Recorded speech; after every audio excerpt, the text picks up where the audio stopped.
Polavaram project పనులు చురుగ్గా సాగుతున్నాయి. ప్రాజెక్టులో కీలకమైన diaphragm wall, earth cum rock fill dam పనుల తీరును పోలవరం ప్రాజెక్టు అథారిటీ ఎప్పటికప్పుడు సమీక్షిస్తోంది. ప్రాజెక్టును కేంద్ర ప్రభుత్వం నిరంతర పర్యవేక్షిస్తోంది. పరిశీలించిన అంశాలను ఎప్పటికప్పుడు వెబ్సైట్లో పెడుతోంది. హెడ్ వర్క్స్ లో అత్యంత కీలకమైన ఎర్త్ వర్క్ పనులు 79.37% మేర జరిగాయని తాజాగా వెల్లడించింది. కాంక్రీట్ పనులు 84.69% పూర్తయ్యాయి. 67,059 మెట్రిక్ టన్నులు స్టీల్ ను వాడారు.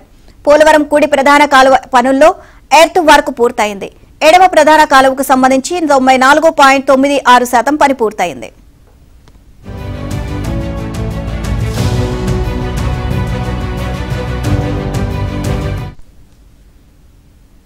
ఇక తొలి దశలో 172 ప్రాంతాలు ముంపునకు గురవుతాయి. వీటిలో 38 ప్రాంతాలు ప్రజలను ఇప్పటికే సురక్షిత ప్రాంతాలకు తరలించారు. తొలి దశకు సంబంధించి 26 పునరావాస కాలనీలను పూర్తి చేశారు. అయితే 38,060 మంది నిర్వాసితుల్లో 14,371 మందిని మాత్రమే ఇప్పటిదాకా సురక్షిత ప్రాంతానికి పంపించగలిగారు. ఇక తొలి దశ భూసేకరణలో 86,995 ఎకరాలు సేకరించారు. 12,832 కోట్ల నిధులు అవసరం కాగా ఇప్పటికీ 6,223 కోట్లు ఖర్చు చేశారు. కేంద్రం నుంచి మరో 6,609 కోట్లు రావాల్సి ఉంది.